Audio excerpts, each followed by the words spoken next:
What is up, everybody, and welcome back to another episode of Shooting the Shit Uncensored. It is me, the bald, the beard, the beautiful Piers Austin.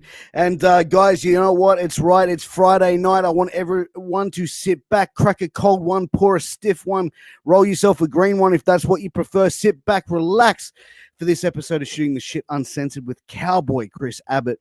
Now, before I bring out the cowboy, I just want to say a quick thanks, a quick plug to our sponsors. First up is A-Rock Designs. Now, A-Rock Designs is that company you see all over the wrestling Facebook groups, pages, the Instagram pages. They make custom cups, tumblers, hoodies, T-shirts, keychains, you name it, they make it. They actually made me this custom CM Punk tumbler, which I absolutely love because I'm a huge punk mark. I still can't get CM Cunt out of my head after Bin Hameen mentioned it the other week, so it just keeps giving me flashbacks, man. But next up is Signal Studios. Guys, Signal Studios is a recording studio based in Sydney, Australia, and they make the best tunes that you will find. So if you're an independent professional wrestler and you want to get your hands on some fresh new entrance music, you need to hit up Signal Studios. They can mix, master, produce any kind of track that you want and send it out anywhere in the world. Or if you're a local musician and you need a place to rehearse, record, write your songs, get your creative juices flowing, they have the most comfortable rehearsal space you will ever fucking see. Trust me, I go down there, I pick up a guitar and try and play it really badly, and my boy Rafi rips it out and says, dude, don't do that. But guys, anyway, make sure you go and head out and check out our amazing sponsors. But guys, without further ado, I'm going to bring him out, Mr. Cowboy Chris Abbott. Chris, what is up, my friend?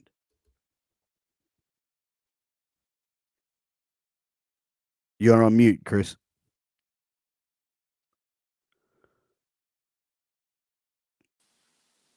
There we go. How are you, Piers? I'm good, man. I'm good. How are you, buddy? Good. Technology, hey? Yeah, oh, man, it's a bit sometimes, I'm bro. really good But I tell you what, how you feeling, man? Like that last match that you had with Warburg a few weeks ago, man, that was pretty solid. Yeah, well, I could have took an ass whooping at the start, but hung in there, and come out with the goods in the end. But I was feeling it the next day. I actually been feeling it probably for the last 2 weeks because, like I was saying before, I hurt my shoulder. Went to the doctor and got it sussed out, and she reckons I may have cracked or fractured 2 ribs, but can't do anything about that. She said she goes to just wait it out with a bit of Nurofen and a bit of bit of the roses, and we'll be good to go. Hey, man, it's good that it wasn't anything too serious, and you're able to sort of get back into training hopefully soon. It was a very solid match, man. You guys like literally tore the house down. I think that to me was really match of the night. The story that you guys told in that match. You were originally booked to face Randall, and then Randall, in the storyline got jumped. And man, I have to say the promo leading into that match with Warburg was probably one of the best promos that I've seen recently, dude, from you or anyone recently. It was absolutely amazing, dude. And it was like the amount of confidence in what you were saying. It wasn't like I'm a good guy, I'm a bad guy. This is just fact, baby. Like, here it is. Yeah, and like I haven't been like since being the champ the whole 800-900 day, whatever he's up to now. Like I haven't really been able to speak. Like every time I have an idea, like I want to open a show or I want to do a promo in the show, like just to either go out there and say my piece, and if I fall flat on my face, next time I'll know, all right, well that was shit. Like I'll learn from it and grow. So we were up at Sawtell, and I pulled Rob's brother aside, and he's good at filming, and I said I want to do a promo, and they're like, all right, do a promo, and I just sat there in this room and just started just talking shit, really, and I was just like, I don't know if that's going to sound good or if it's going to really, come across how I think it's going to come across, but then when they chopped it all together and put some footage and stuff with it, I was like, well, that's pretty much, I want to, like I said in the promo, I want to start, speaking. Like it's about time you heard from me. I'm not happy with everything that's been going on, but like I've been beating everyone, so I'm like I'm just sitting here waiting at the top of the mountain for someone to really, come up and knock me off it. And not me being cocky or nothing, but like there's plenty of guys who have stepped up, but I've knocked them all down. And that, you know what, that's the thing, man. I think it's really going from being, like obviously the character evolving is what I'm probably trying to get at, is being the sort of cowboy, the fan favorite, going out and waving high. And I really felt like this promo was like a different side of you, which I thought was really cool to see. And the stating of the facts, like I'd beaten you twice before, you've gone from here to here, you know what I mean? Like everything that you were stating, it was like, to me, I was like, is this leading towards like a cowboy turning heel turn? That, you know what I mean? Like that was the sort of teasing feel that I got from that. What was it that you were trying to deliver in that? Yeah.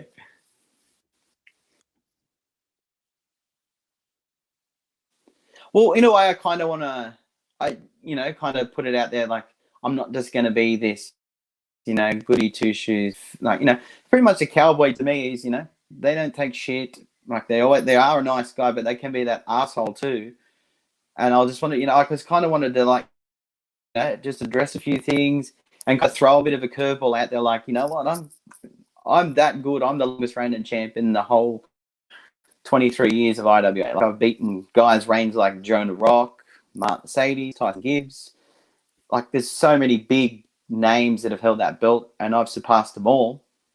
And I feel like he's taken me serious. Like Wahlberg said in his promo, oh, you're posting photos with your kids and putting the title in the fridge, and you're doing this, you're doing that. You're telling everybody on your Instagram and Facebook how many days you've been champ. And I'm like, yeah, I am, but like you're watching, so obviously he's watching to see what I'm doing and saying. So I'm like, I'm just gonna go out there and that matters to me. So I've got to put it out there in a forum, so people, oh shit, it's like 800 days.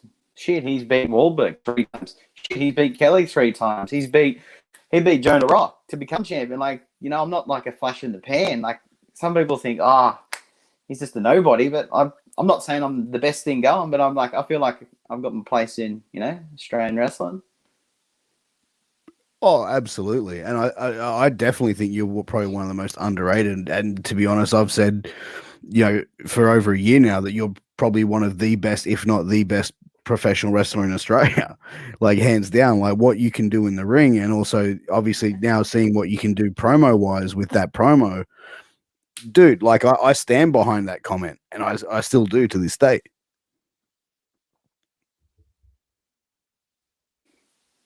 I appreciate that.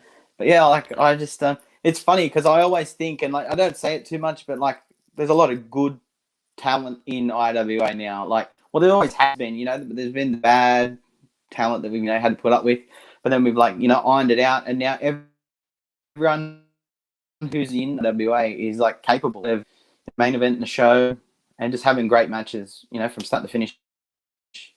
That's the girls and the guys who we. But when I come into IWA, there was a group of us from, I think I've told you before, Australian Pro Wrestling Gym, and there was 5 of us, and out of that 5, I was probably the least like to ever do anything great in IWA. Everyone was like, "Oh, Paris is the great." Like Paris is great, but they're like, "Paris is the man." And then there was Keegan, then there was Gat, then there was Kasai, and then it was like, "Oh, there's Abbott too. He's just like a derailer MMA guy." I'm like, "Yeah, I'm just the forgotten guy in the group." But then they all dropped off pretty quick, and then I've ascended to the top. Yeah, I mean, and that's the thing, I think you've been like an IWA mainstay for many years, and the fact that you've been the longest reigning champion is very much well deserving. I mean, you look at pro wrestling and indie wrestling especially, that guys wrestle pretty much everywhere and anywhere they can. You're pretty much, and correct me if I'm wrong, but you're solely an IWA guy, correct?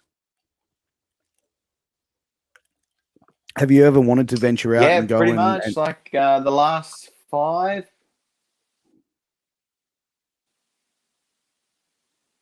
Yeah, well, right. The last Have you ever 5 or 6 years now, I've been just solely IWA, and then there was a stage early on I went to Newcastle Pro, did a couple of Hoos shows, and then I was in the Rumble. But I have wanted to venture out, but no, I don't go looking very hard. Like, I see the promotions, but I I don't want to just go everywhere and cheapen myself off and go, oh, let's go to AWE or AWF, and then let's go to Superstars Australia. I don't know. There's that many promotions, and I'm like, I feel like if I'm in IWA, I'm special. Yeah. But then if people like a Newcastle Pro or something that want to use me, like 100%, like that's good for me to go to that place, because there's a lot of guys I've never worked with, might be able to do good business up there. So I'm open to that.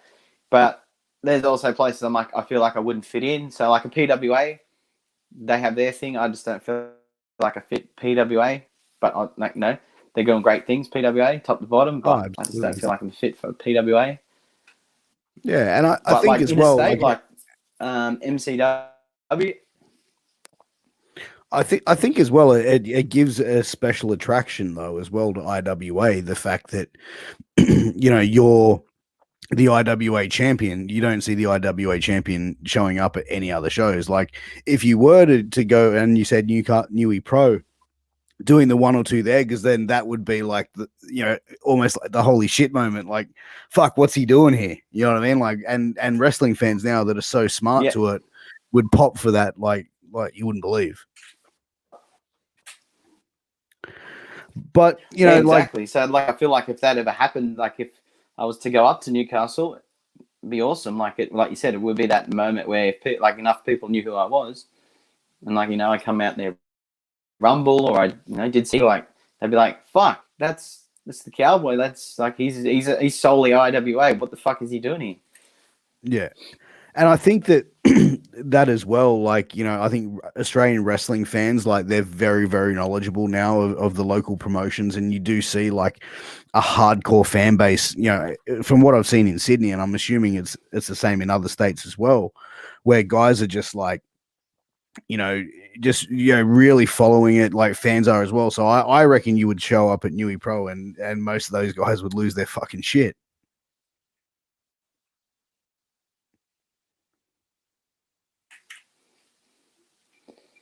It'd be cool if I showed up there and they did lose their shit. It'd be one of those moments where you just look out into the crowd and you're like, fuck, wow, they know who I am.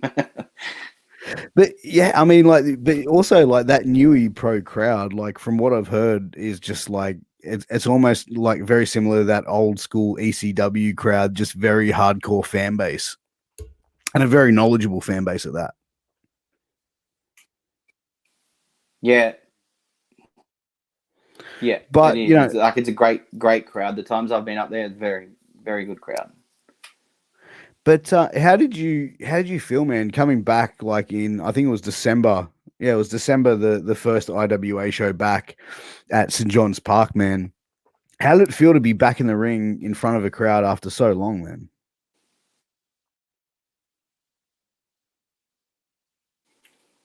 Oh, it's crazy. Like, I think it was like 9-10 months by the time we got to the show at the end of the year. And, it was weird because we weren't allowed to interact with the crowd. But like, you had to go out there, get yourself over as the face. And then I was wrestling Jude the Dude, great talent. And, he's a good guy too. Like, so it was face versus face. And we opened the show, like first show back in 10 months, it was, I put the title on the line and Jude the Dude come out and had a great match. Crowd were hot. So it was like, wow, like they appreciate it. It's been gone for so long. We're back, but they appreciate us being back. Man, I was in the crowd that night, man, and it was like there was an atmosphere in there. Like there was some passionate fans in there that night that were there to see some good wrestling. And being in the main event, man, you and Jude the Dude, you guys put on a match that was just spectacular, man. Like as you said, Jude's a great talent, and he can definitely go in the ring. And kind of like a contrast to styles, though. You know what I mean? Like the cruiserweight versus heavyweight style, man. And to be honest, it was a really impressive match. I really enjoyed it myself. Yeah, so did I, because me and Jude never touched each other. Like, I've known Jude for a little while now, and we've crossed paths at other shows and stuff. And I've always said, I want to work with you, Jude. And it's just, I think I wanted to work. I met his name about 2 years ago, probably longer, and said, I want to wrestle Jude the Dude. And I think I was the Trans-Tasman title holder at the time. And they're like, I don't think Jude's available, this and that. And I'm like, okay. And now we've finally got there, and I'm like, fucking finally got to wrestle you, Jude. But like, we had good chemistry for two guys who've never trained together, never touched each other, to go out there and have a cool match that we did. And I even up at the back and said to Jude, I'm like, fuck, that was fun. Like, that's what it's about. Coming back, having a cool match like that. Both went into the match and went away from the match, better for working with each other.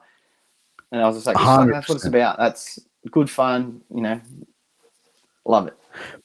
Being like obviously a mainstay in IWA for so long, do you get to have some sort of input in who you get to go up against when you get booked on a card?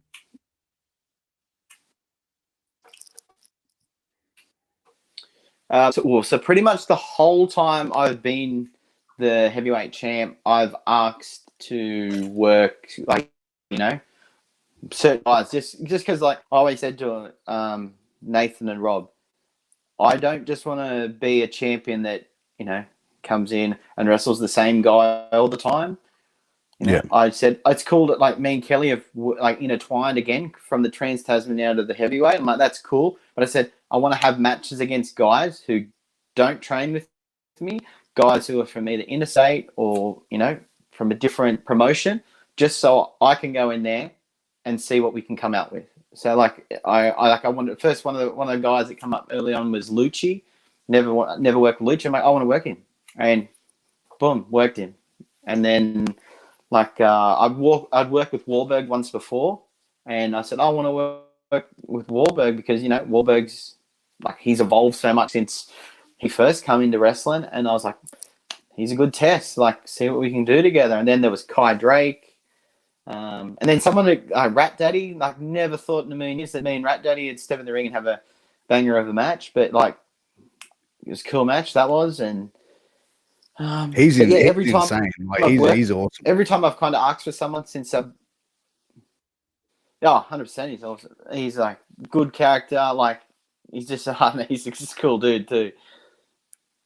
But so we've got every time I've asked for someone, I've pretty much got. So we got Christy, who has got a question for you, Cowboy. She wants to know, is there anything that you would have done differently in your career?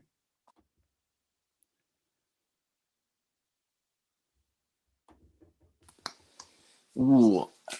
Looking back, I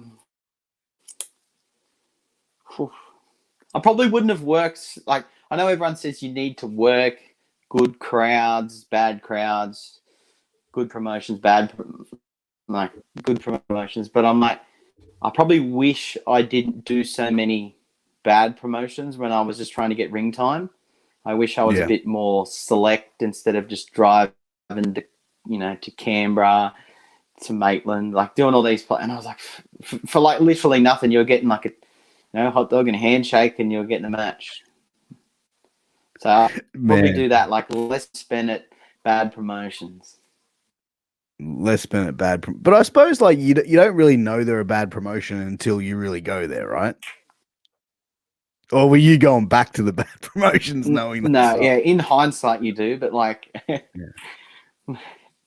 no, I would never go back there now. I look and I think back now and I'm like, why did I waste so many weekends having hardly any sleep, driving all that way and wrestling for, 10, 15 minutes and then getting home? And like, in a way, I kind of sacrificed time at home. Yeah. And I'm like, it's time you never get back. But it's like, it was only like 8 hours. So it's like me going to work. So I was like, that's the only thing I'd probably do different. Like, because the guy, like, you got to learn to work a bad wrestler, a good wrestler, you know, that mid-range wrestler. Like, so you got to be able to work in front of no one, got to be able to work in front of 400-500 people. So I'm appreciative of all that. But yeah, the less time spent at bad promotions would probably be that. Oh, 100%, man. But, and that's the thing, you said, less time spent at home as well, and you don't get that time back. And, you've got young kids around about the same age as my kids, man. And you're 100% right. And I think that's the thing is, as much as you enjoy wrestling, if you're going to go and wrestle for a bad promotion against a bad opponent, then it's like, there's no gain for you to do it, really. No, 100%. Unless you just want to get some time away with the boys, and then that's a different story.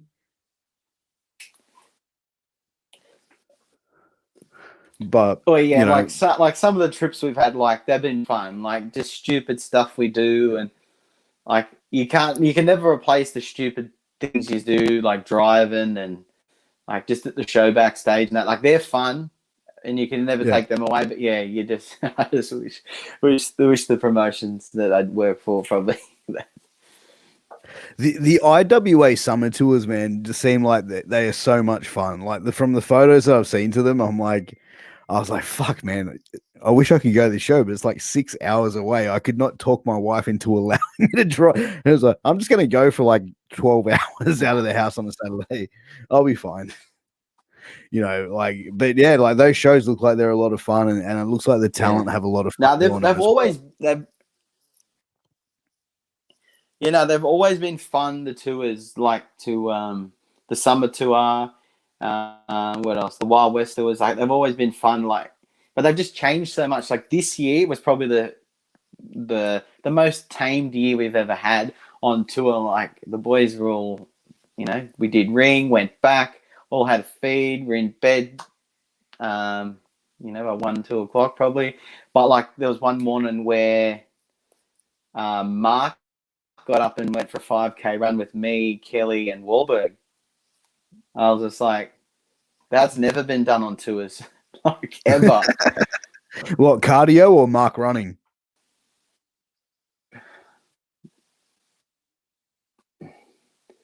Oh, Mark running is like one thing that's never happened on tour, but Mr. Fitness now. But yeah, like he's in great shape now. It's good that he offered. He's like, I'm going to go for a run. Who's keen? He is. I keep telling him, like, come back one more match.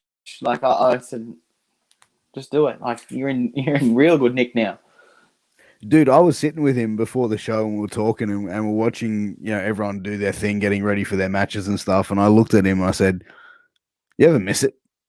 And he looked at me and went, "Fuck no." I was like, oh man, maybe they could. I thought that was the seed going to get planted at that show for you and him to go up against each other. I was like, that's why I was like, for some reason I thought that was going to happen. Like I was convinced of it, and I asked him, and he's like, "No, fuck no." I'm like, oh, okay, maybe it's not going to happen. But have you had a chance to work Mark before? No, I think he's done. Yeah, he's well and truly retired. From what he was telling me. I've never worked Mark. Yeah. No, he's well and truly, definitely well and truly retired. But no, I've never actually had the chance to work Mark in a match. But there was a couple of times when we, on a tour, he'd get in the ring and he'd show us how he, just how to lock up a certain way and just show us little things that what he was taught. And he'd even come to the Australian Pro Wrestling Gym once or twice and just, look around and see how we're doing things and stuff. Yeah, man. Well, he was trained by the Malenkos, man. So, he's and done it for over 20 years. So, he's definitely the sort of guy that can pass on a lot of knowledge to some of the younger guys coming through right now.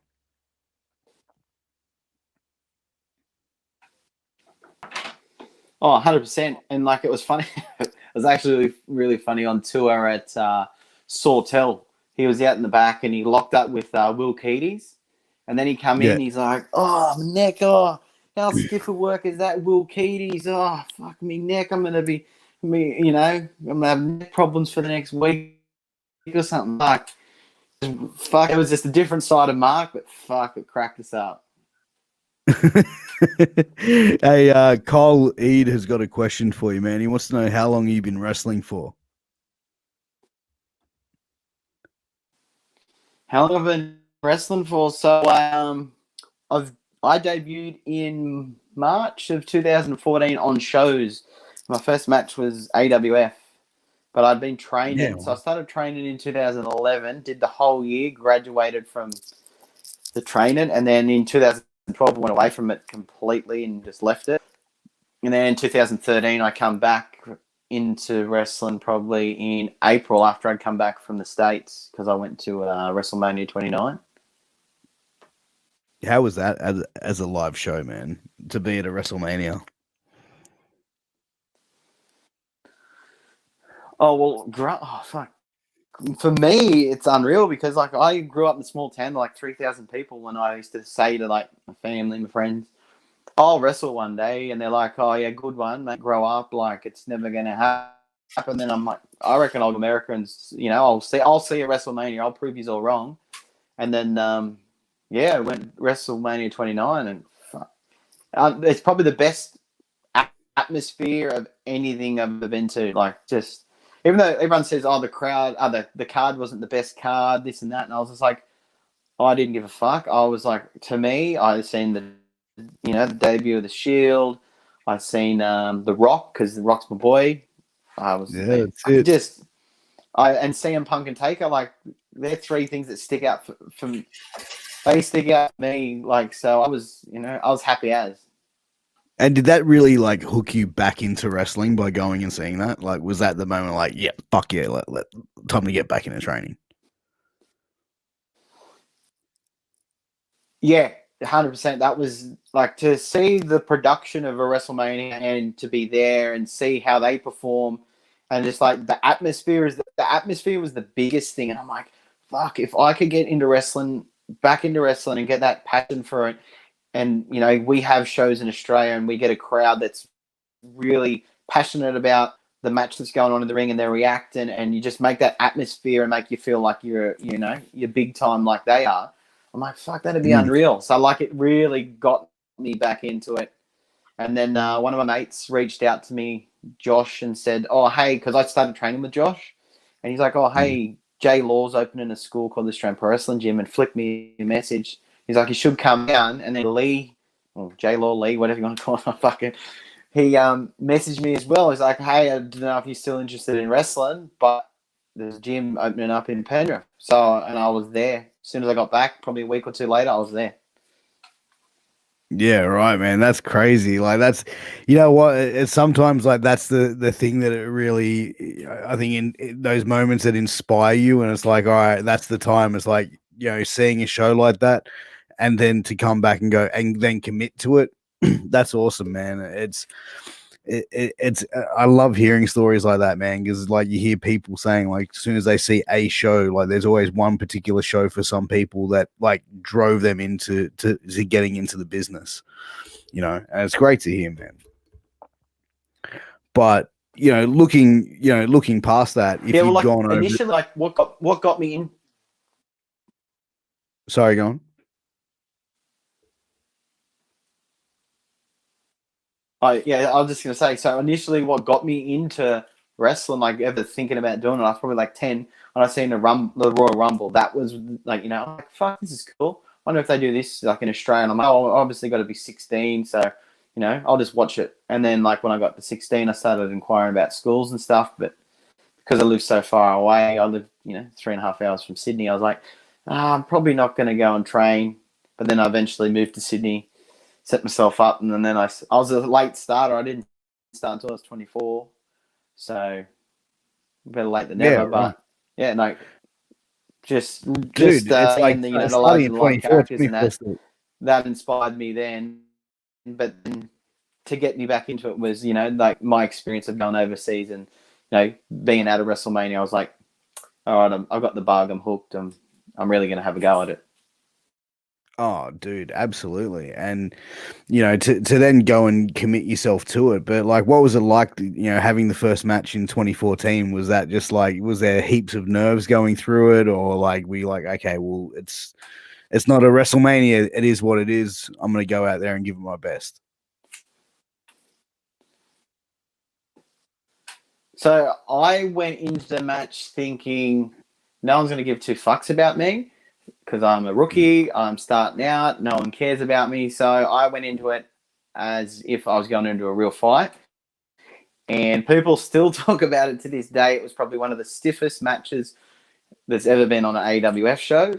But I was like, everyone was into it. Like they were chanting, and everyone after the match, like Tommy Dreamer was on the show. Tommy Dreamer come up to me after the show and said, "Well, if that was your debut match," he goes, "at least you didn't stink the joint out." He goes, "Because my debut match," he goes, "I got fucking booed out of the building," and I was like, "Oh, really?" He goes, "Be proud of it." He goes, "But what do you say? Don't be so stiff." He goes, "It's a work, but that's that's your starting point."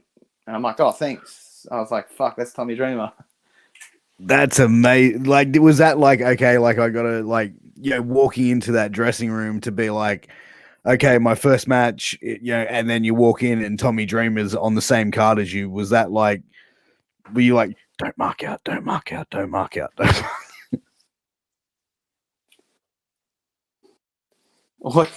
I was there.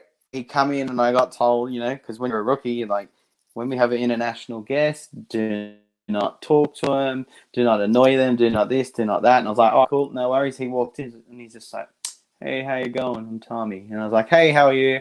Just like it was just an average Joe bloke. And then didn't annoy him, didn't nothing. And then in the back, he come up to me before I went out for my match. And he's like, oh, cool gear. Oh, yeah, back in the day, I did some MMA and I did this and did that. And he goes, but I still, I'm like, oh, okay, cool. Thank you so much. He goes, well, good luck. And I'm like, thank you. And then had my match and he'd come back and do what he said. And then everyone's like, stop annoying Tommy Dreamer. I'm like, I'm not. He talked to me. I'm just being polite. Like, I'm not going to be a dickhead. I'm like, he's just a human being. But yes, he's, wrestling. He's someone in wrestling. And then he's like, oh, has anyone got a towel? I forgot my towel. And I was like, oh, yeah, mate, I got a towel. I'll hook you up. And so I gave Tommy Dreamer my towel that I went to the ring with so he could have a shower. And he's like, oh, here's your towel back. I'm like, oh, it's all good, brother. You can take it. Oh my god! But that's the thing. I can just imagine people coming. Stop annoying Tommy Dreamer. And you're like he just comes up and talks to you and goes, "Good match, kid." And you're just like, yeah, blank stare. But like I can understand having those rules at shows and stuff. I'm not annoying him. I can understand having those rules with promotions and stuff, like when they bring in internationals and stuff. But like, fuck, man, like. At the end of the day, they're human beings. Yeah, and probably a lot of people don't like that I'm like it, but they never say anything to me, so I don't really care. But I look at everyone in Australian wrestling, and I'm just like, we're all just guys and girls. We all work jobs outside of wrestling, and we all, some of us have been around 10, 20 years maybe, or 5 years, or 2 years. But you know what? I look at them as a person. If they're a shit person, or you fucking, I don't really go much on you. But if you're a good person and you've been around 10 years or 2 years, if I get along with you, that's fine. But I'm not going to kiss ass just to, make it in wrestling. Because like there was guys when I come in that used to be like, know your place, rookie. And I'm like, hold the fuck up. Like I'm fucking 3 or 4 years older than you. So right now I'm looking at you as if you're a fucking smart ass. And if you want to, mouth off, let's go out the back. It's funny, man. Like I had on HC Loke, who would wrestled in ECW a while back, and he was telling me like when he was in ECW, like when he was starting out, Sabu was like walking past people, was like, "Hey man, what's up?" Like shaking everybody's hands, and then he stopped, didn't look at HC Loke, didn't even put his hand out, and went, "Who the fuck is this?" And then as he's about to say something, he goes, I don't need to know, and just kept walking. I'm like, that's fun. And HC Loke's like, that's wrestling, man. I'm like, no, that's bullshit, bro. That's just a fucking dick. Like, I get it. Like, if you're a main event player or a big name, Yeah, but fuck. like, That's fuck, what I dude, hate. that's Like, just I being wish a people fucking were like, asshole.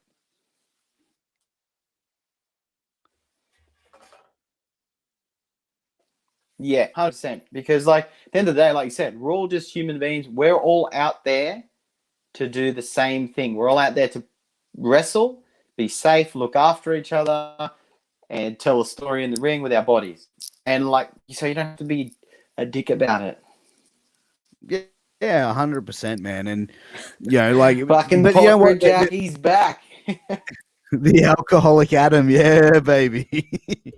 um, but that's the thing, man. Like, there's assholes everywhere where you go, right? Like, no matter if it's wrestling or even in your day job, there's always assholes. And I don't know, man. It's just easy to be a nice It's just easier to be a nice person, and life is easy when you're just nice. Like, there's no need to be a dick.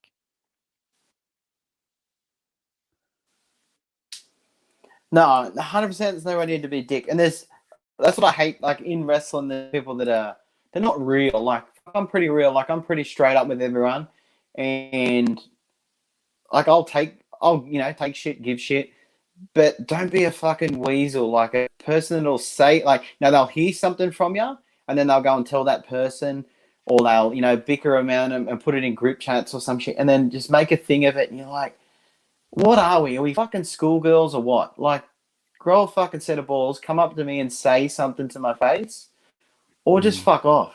Like, really, that's like how I look at it. Dude, and you know what? Like, I hear so many stories from the world of pro wrestling, and see, like, what it is really, and the stories are of how people are even in WWE and places like that, where like, it just sounds like a toxic environment. And it's like, someone's dream is like to work for WWE, and Vince backs that fucking money truck up to their house, sign the contract. You don't read the fucking small print. You go straight in there, and you see guys that have, like, their whole lives wanted to achieve Yeah, working for WWE, 2-3 years into a contract, going, how the fuck do I get out of this?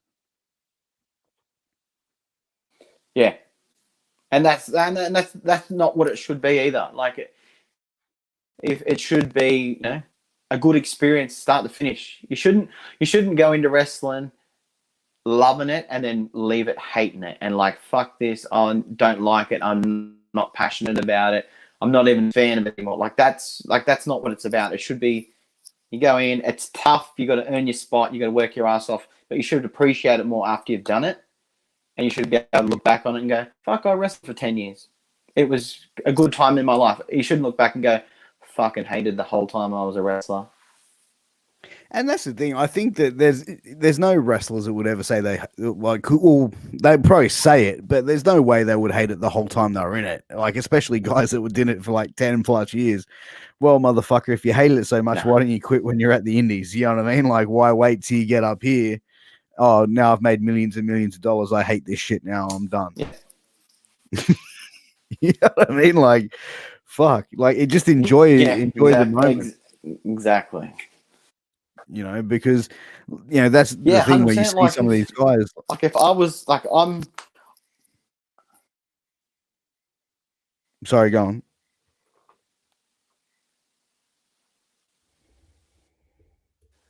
Oh no, yeah, I was just gonna say, I'm like, if I got to like a place where it was paying me millions of dollars and I hated it, I'd be like, fuck this. Like, I know the money's not worth it. Like, is it really worth being miserable? Go to work every day. It shouldn't be a struggle. It shouldn't be a fight. Like, it should be a joint effort to put out the best thing going. Like, match wise, promo wise, everything. Like, it should not be like you said, a negative or a toxic environment. Yeah, I mean, look, if it is a toxic environment, and you definitely see, some of what actually goes on with that. And I do another podcast called Wrestling with Tragedy, which one of my co-hosts is Angel Medina from ECW. And man, he, like, some of the things he tells me about the business, and just even saying, like, hey man, when you interact with wrestlers, this is how you should speak, right? Like, don't say you're a big fan, because then you look like a mark. And I'm like, but I am. Like, You know what I mean? Like, and he's like, no. This is, you don't want to be looked like that. Speak like, you know what I mean? Like, he's like giving me the knowledge of like the past 20 years that he's been in, and it's like some of the stories he's told me from people he knows that work in that company and have worked in that company is like, dude, like, no, like they own you, they grind you, they fucking beat you fucking down. And I'm like, damn, like, really? Like, fuck. And he's like, yeah, dude, like, and I'm just like, surely it's not like that completely. You know what I mean? Like, I don't know.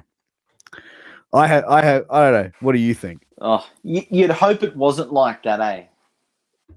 100%.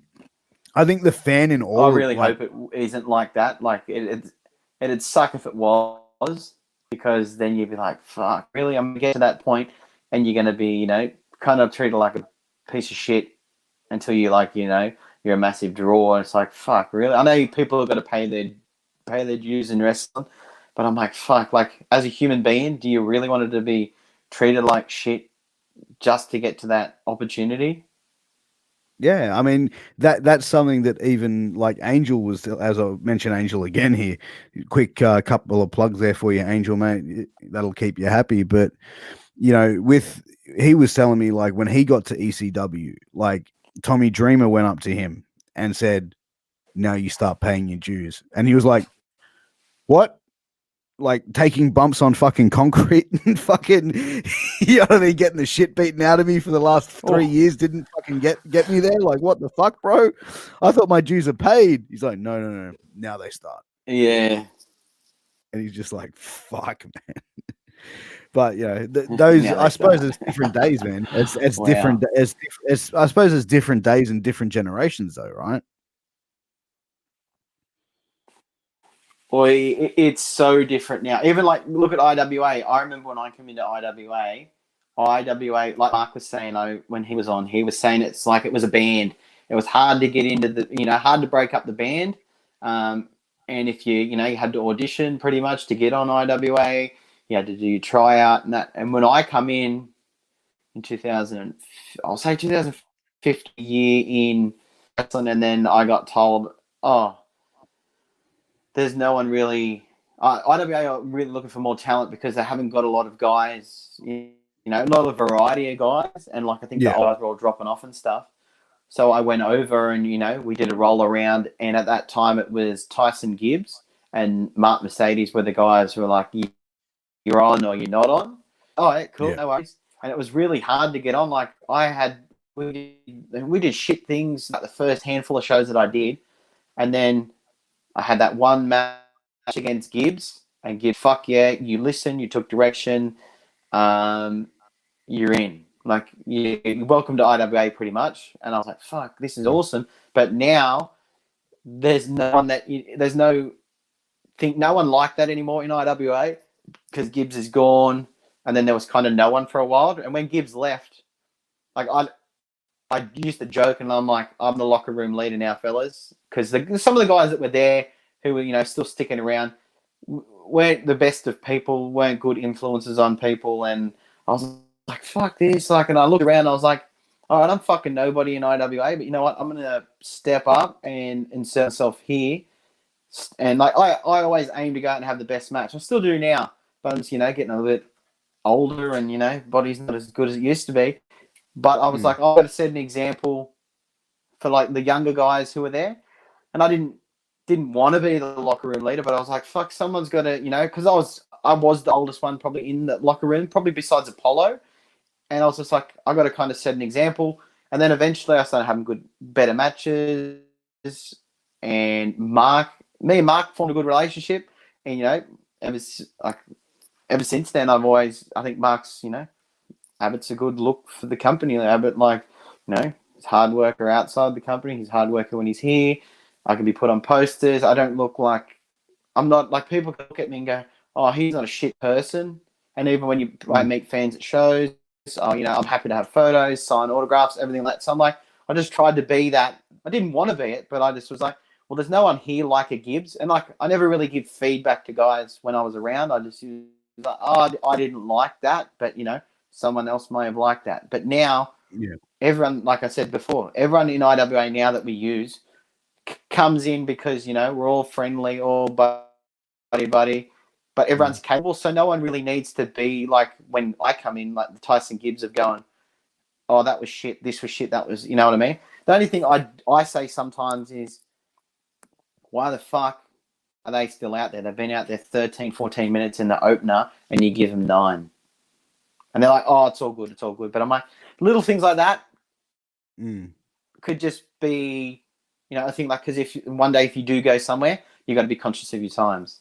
Or if you're on another promotion in New South Wales, if you get given that 9 minutes, you go 13, you're going to get your ass chewed out. So it's like, you got to take it, got to take it serious when it needs to be. Like, but I know tour shows are different and stuff like that.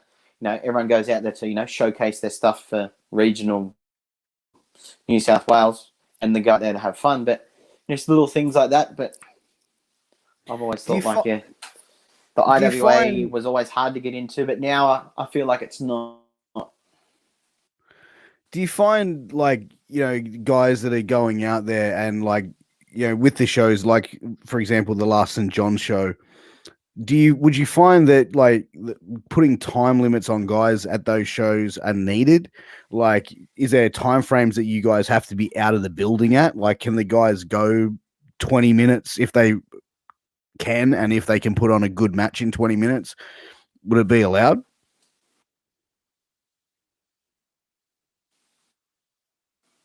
I'm pretty sure it would be, because we usually like a 2-hour show, and if we go 2 hours, that's fine. Sometimes we go under on the St. John's Park shows, like, by 10, 15 minutes, which is even better, because I feel like a St. John's Park aren't the wrestling crowd. Like, they're a bit of a mix of everyone and everything.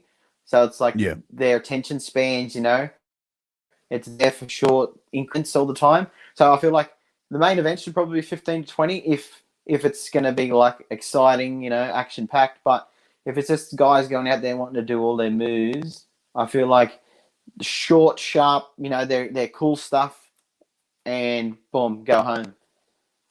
Because St. John's Park don't have the attention span sometimes. The fans there. Oh, 100%, and I think it comes down to obviously, the venue and also the crowd as well. Like, if you put on, 7 matches and each match is like 20 minutes and the crowd's into it, then you can get away with it. But I suppose if you're not getting that reaction, then it's like, all right, we got to bring this home a little bit quicker. Yeah. So. Oh, definitely. 100%. But guys, we are winding this up very soon. But before we do, we're going to play a quick game here. This game is called 60 Seconds with Piers. Now, Cowboy, I'm going to ask you a random bunch of questions. We're going to make this a little bit fun. I've got my timer here, and I'm going to ask you a list of questions, and we're going to see how many you can answer in 60 seconds, okay? All right. So, you ready? All right, let's do it. And favorite song to sing at karaoke? Oh, fuck, favorite song. Oh, probably a Tim McGraw song. Probably I Like It, I Love It. Okay. TikTok or Instagram?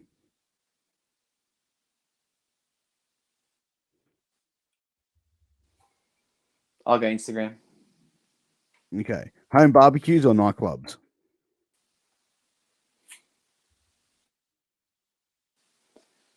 What was that? Home barbecues or nightclubs?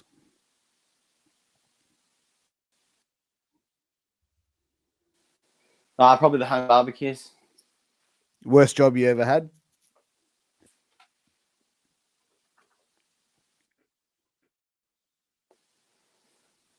Oh, fuck. Worst job I ever had.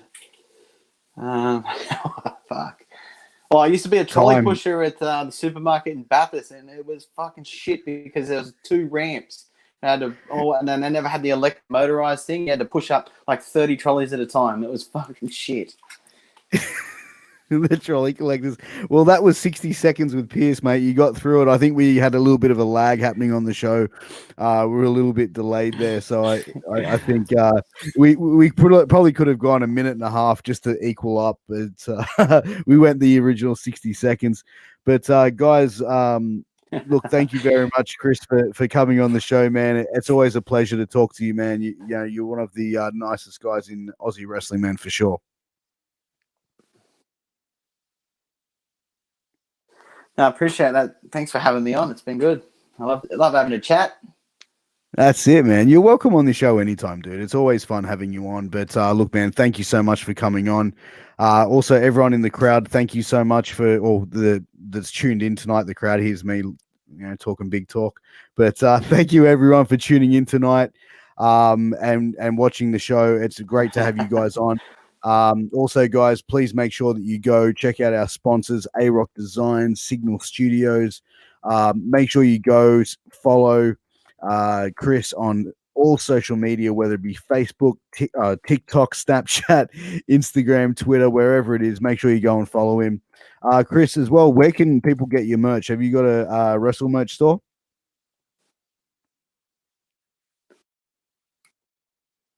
Yeah, I do. I've got wrestler merch. I've got two t-shirts available there. Cowboy Chris Abbott, Country Strong, and then I've got the Let's Get Rowdy 8-second ride Cowboy Chris Abbott shirt. They're both available on wrestler merch. That's awesome, dude. I'll make sure to share the link in the YouTube vid. But everyone, thank you for tuning in. This has been Shooting the Shit Uncensored. Stay tuned. Look out for advertisements for my next show coming up next week. But until then, Chris, thank you so much, and we'll catch you next time, guys.